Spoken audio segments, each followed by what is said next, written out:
তো ভাই গাইস ভুলভাল বলে দিচ্ছি।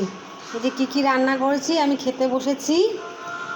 এই যে চিংড়ি মাছের মালাইকারি করেছি, মাছ ভাজা, পটল চিংড়ি, গন্ধরাজ লেবু, টক ডাল। কার কার ভালো লাগে বলো কমেন্ট করে। আর খেতে হলে আমাদের বাড়িতে আসো। আর আমি এখন খাচ্ছি, সেটাকে আমরা দেখো।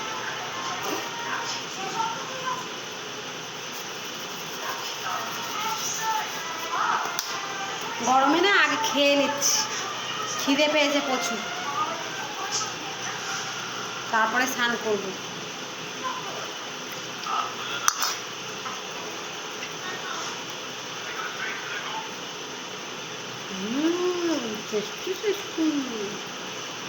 চলে আসো আমাদের বাড়িতে সবাই গরমে।